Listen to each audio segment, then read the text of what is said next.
श्रीमद् भागवत कथा जो महोत्सव होने वाला है ये कितने तारीख से कितनी तारीख तक रहेगा?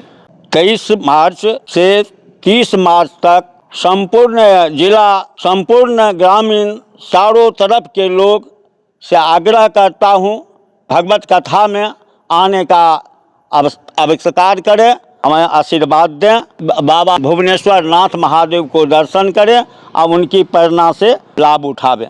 महादेव मंदिर तो सुना था, ये भुवनेश्वर कौन है? भुवनेश्वर उन्हीं का नाम था। भव मतलब होता है भलनी, भव मतलब होता है मेरे माता की नाम, भव से जो जन्मदाता है भुटकुंझा, इसीलिए उनका नाम भुवनेश्वर नाथ महादेव रखा। मेरा इच्छा था जो भुवनेश्वर नाथ महादेव 3 अक्षर से बनता है और तीनों समक्ष था, तो इसलिए हम अपना नाम दे दिए। नमस्कार, आप देख रहे हैं न्यूज़ टुडे मिथिला। मैं हूं आपके साथ आकाश मिश्रा और इस वक्त हमारी मौजूदगी मधुबनी जिला के कलवाही प्रखंड क्षेत्र अंतर्गत भलनी में बाबा भुवनेश्वर नाथ महादेव मंदिर प्रांगण में, जिसका नव निर्माण इस मंदिर का हुआ है।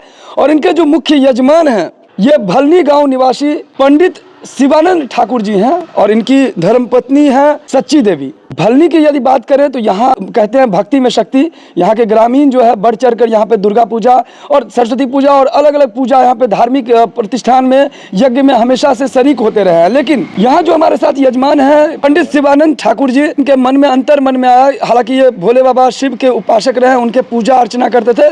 उन्हें लगा क्यों न हो भलनी गाँव में, चूंकि महादेव मंदिर या शिव को समर्पित मंदिर नहीं है, इसी चीज को लेकर के भलनी में यहाँ सरोवर के पास ही दुर्गा मंदिर परिसर के सामने यहाँ बाबा भुवनेश्वर नाथ महादेव मंदिर की स्थापना हुई है। स्थापना के साथ ही श्रीमद् भागवत कथा महोत्सव का भव्य आयोजन किया जा रहा है ताकि यहाँ पर ग्रामीण बढ़ चढ़कर भाग ले और श्रीमद् भागवत कथा का जो मर्म है उसको ज्ञान को प्राप्त करे, इसका श्रीमद् भागवत कथा का श्रवण करे। हमार नाम है पंडित शिवानंद ठाकुर, ग्राम भलनी, पोस्ट हरपुर, डिहटोल गांव में रहते हुए अपना इच्छा हुआ श्रीमद् भागवत कथा ज्ञान महोत्सव होने जा रहा है। ये 23 मार्च 2026 से शुरू है। यहाँ क्या भंडारा वगैरह का आयोजन है? जी, विशाल भंडारा भी है और जो महादेव का कृपा है उनकी प्रसाद और अर्चना से मैं लाभान्वित हूँ।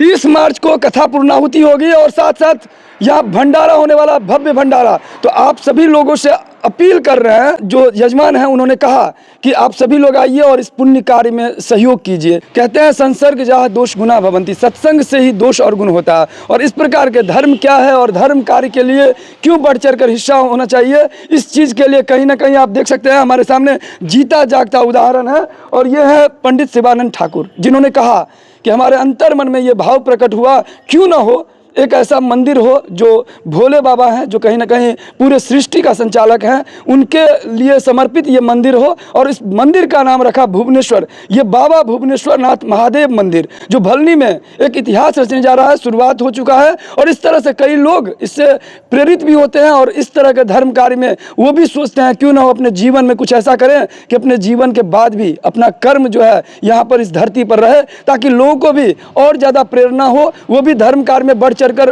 सहभागी हैं। तो इस वीडियो को ज़्यादा से ज़्यादा शेयर कीजिए ताकि और भी लोगों को पता चले कि 23 मार्च से लेकर 30 मार्च तक होने जा रहा है श्रीमद् भागवत ज्ञान कथा महोत्सव। और श्रीमद् भागवत कथा का मर्म क्या है ये बताने आ रहे हैं मुख्य कथावाचक पंडित आचार्य अभिषेक पाठक जी महाराज। मुख्य कथावाचक जो आ रहे हैं ये पंडित अभिषेक पाठक जी महाराज, ये कहाँ से आ रहे हैं? इनका निवास स्थान है जगदलपुर, छत्तीसगढ़, लेकिन वृंदावन से आ रहे हैं। इनकी वाणी सुनने के लिए मेरे इच्छावंत थे, जो मैं अपने समाज को, अपने चारों तरफ जो लोग हैं उनकी आशीर्वाद से मैं इस भलनी गांव में अभिषेक पाठक को लाने का इच्छा हुआ।